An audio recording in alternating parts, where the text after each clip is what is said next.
Hello, everybody, and welcome back to Madden 2002. We are here now. We are 5-6 in Week 13 with a road game against the Washington Redskins. And now the Redskins are only 7-4. Just pay attention. I mean, the Eagles are 8-3, so I guess it doesn't matter. But I was just going to say some nonsense about playoffs. It's not going to happen. It's just not going to happen. But it's just fun, you know. Just some false hope. I'll give you some false hope. That's what Cowboys fans have every single year. You should not be new to that experience. Okay, so. Either way, we're going to Landover Maryland to take on the Redskins. Does anyone know if there's like significant renovations that happen like in the mid-2000s to FedEx Field? Because this is not FedEx Field, right? Am I crazy? They didn't play anywhere else, right? It's always been, not always been FedEx Field. I know they played at RFK, I think, before, in the mid-90s or something like that, right? I think they moved to FedEx Field in 99, something like that, I think. Huh? Is my stadium knowledge correct? But either way, I don't think FedEx Field looked like this. I thought it always had like the tri-level seating and the big bowl feel to it. But either way, I think in Madden 03 it looks like it's supposed to, but in Madden 01 and 02 it just looks weird for some reason. It looks bizarre. Anyway, tangent aside, we are 5-6. We've clawed our way to just within a game of 500, which is just nuts to say considering the start that we had. We were 1-4 at one point. Okay, just keep that in mind. All right. So we've really salvaged this season in a lot of ways, and we don't need to have a winning season for it to be completely salvaged. We just need to have a halfway decent one. And I'm not tanking for draft position. We need to win as many games as possible to keep our job, so we can even draft in the first place. So, but the Redskins are already getting busy here, handing things off to Stephen Davis. You get to see us in our very rare blue tops. So I figured the Redskins would be the Thanksgiving game. That's why I tried to get to this game. And like I said in the last video, I stupidly missed that the Broncos game was the Thanksgiving game. So this, I guess, will be our de facto Thanksgiving game, I guess. I don't know. You'll get 2 divisional games against the Skins in Season 1, so sorry about it, but a holding call moves the Redskins way back close to midfield here. So on 1st and 23, they're going to go with another handoff to Stephen Davis. That doesn't go much of anywhere. So on 2nd and 19 now, the Skins lining up again.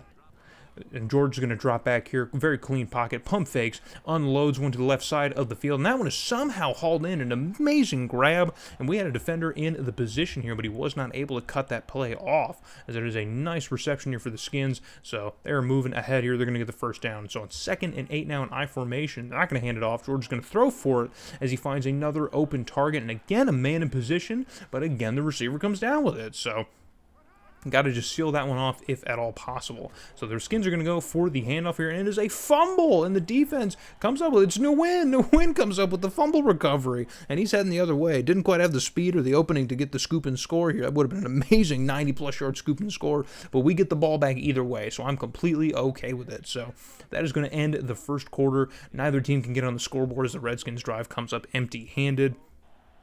And so we are now moving the football heading the other way, or technically the same way, because the quarter changed. But either way, we're going to hand it off to our backup running back because we have another injury to deal with. We'll get to it. We'll get to it. Just leave it alone. We'll get to it. So on 1st and 10 now, we are moving the ball still. Fortunately, Quincy Carter's going to send a man in motion, going to send the tight end in motion here with 4 minutes and some change left to go. It's a deep ball to the right side of the field, and that one is brought down by Ismail. I think I was calling Ismail Mays all last video because I forgot about Ismail. I forgot about Ragib Ismail, but it's okay. He makes the catch here and gets us close to the sticks. We're going to try and run for it to pick up the first down, and we are unable to do so as Wiley cannot get to the sticks, unfortunately. So that's Sanders coming up with a big old tackle here. So on 4th and 2, we're going to bring out Doug Bryan, try and nail this one through. It is very close to his range, and he cannot get it, man. So I think we've just about pinpointed his range. It's got to be maybe 35 to 40 yards, I think. Anything over maybe 40 to 45 is just not going to happen. So, it is what it is.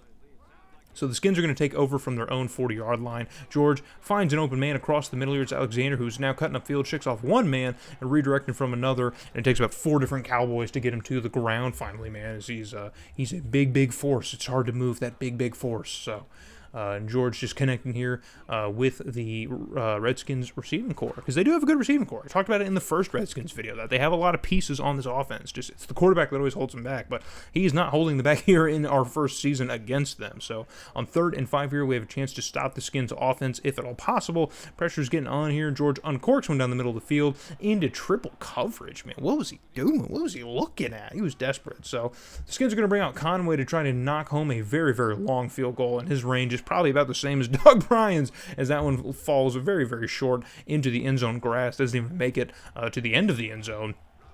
Like, that was firmly closer to the goal line. So on 3rd and 9, Quincy Carter's going to throw this one to the running back. He's got some open space. He's shaking off a man, shakes off another man before he finally gets brought down. Or that's the fullback he finds, man. That's a big fullback reception. Gets me excited, gets me hyped. So on 3rd and 11 here, the Skins have an opportunity to stop us, and they do. They not only stop us, but they pick us off, and this one's heading the other direction. Good job on Wiley, the backup running back, to make the tackle here and save the pick six, but Will Newton's very, very upset. Very, very upset. So we come up short, empty-handed yet again on offense. And now the Skins have this one going the other way here with an opportunity to add some points before the half is over. And when they do things like that, it gets a lot easier for them as they find Stephen Davis for a big first down here. And now they're in Cowboy territory with 30 seconds left to go. George gets rid of this one in time into Stephen Davis, and Stephen Davis is avoiding all the pressure. We had so many people. No one's going to bring him down. Why can't nobody tackle him?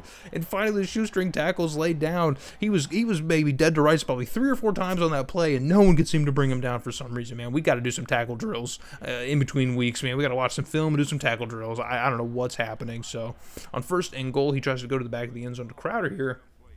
Or Gardner, excuse me, and that one gets bobbled, and he can't quite haul it in the back of the end zone. So on 2nd and goal, George is going to throw for it again, and that one is all kinds of tangled up here in one-on-one coverage. Couldn't quite get a clean path to the football. The receiver couldn't. So on 3rd and goal here, really got to come up big and force at least 3 points from the Skins, if at all possible, man. It'd be great if we could force 0 points, but with 14 seconds left to go, George standing all day back there like there's about 4 minutes left on the clock, but there isn't. There's about 4 seconds at this rate, and he finds an open man, and I don't think he was touched. So it looks like he might have just like stood back up, and that would have been it. So, and he ran all over the field, man. Look at that. He ran all over the field. But yeah, I don't think he gets touched. So when he stands up to move again, it's just a touchdown. So that's going to be another score for the Skins. And look at that passing yard breakdown, man. Quincy Carter not having a great game, not doing very good moving the football, unfortunately. So.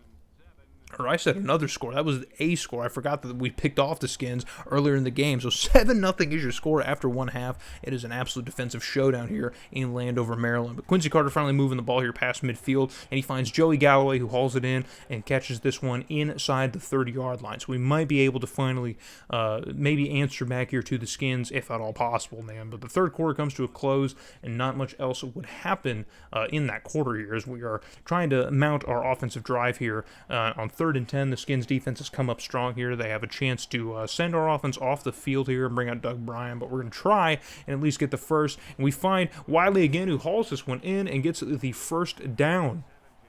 You love to see it. You love to see it, man.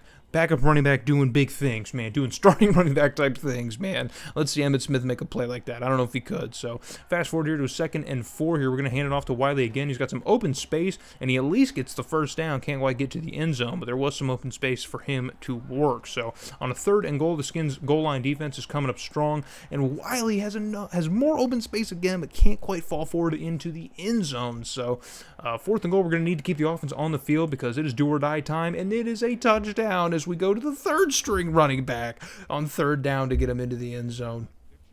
And that's probably the first and maybe only touchdown you're going to see that man score of his career on this team, at least, because I doubt we will ever go to him again. So 1st and 10 now for the Skins. The game is now tied here with a minute left to go, and Stephen Davis finds some open space on the edge. Can't quite get to the sticks, though, but time is going to run. So if the Skins can get far enough into our territory, then they could easily ice this game, and it looks like that might be the game plan, perhaps. But on 2nd and inches, just a minute left to go, it's going to be another handoff to Stephen Davis, and he picks up the first down here, and now we are in some trouble, man. If we cannot stop the Redskins offense, we are going to be in some serious trouble as they are mounting a walk-off field goal. If they can just burn some more time off the clock, they're going to hand it off to Stephen Davis again. I think all the timeouts are essentially gone for us, as we are running out of options here to try and stop the Skins, and they manage to nail home the game-winning field goal and win this one 10-7. It's rough. It's rough. It's rough and it's tough, you know? Games like that, you know, when they're low-scoring games like that, you want to win them. You just want to win them, okay? That's just what you want. You want to win them. But yeah, sometimes you don't, okay? Really bad on 3rd down, just in general, offensively, not a great showing for us. Very, very difficult. Quincy Carter has an absolutely horrendous game, a awful game. So from the great game that he had with the Giants here, he goes a few weeks and lays up an absolute duck against the Redskins here on the road. Not a whole lot offensively to talk about. It's a shame when your fullback is your leading receiver. That is just disgusting. I can't believe I just said that. But yeah, that is how this game went for us. So, but here is your injury reserve here. Ellis is once again injured. He's back on here, but Emmitt Smith here's got a torn shoulder muscle. He's only going to be out for another week, so looks like he's been out for probably the last handful of weeks that we've been sitting through. But he is going to be back and rejoin the team here at some point. So had injuries to almost every major person at this point on the roster, man. Just trying to make it through things. So we sim through our next game against the Giants because we don't need to watch another game against the terrible Giants, even though they have managed to win a few more games. So they are 4-9. They're not 1-8 anymore. So, but we did shut them out. Probably our best performance of the season, winning 27-0. And that's going to take us into our last few games of the season, sending us to the West Coast to play the Seattle Seahawks from the AFC, mind you, last season in the AFC for the Seahawks. So hopefully we see you guys in Husky Stadium to play the Seattle Seahawks.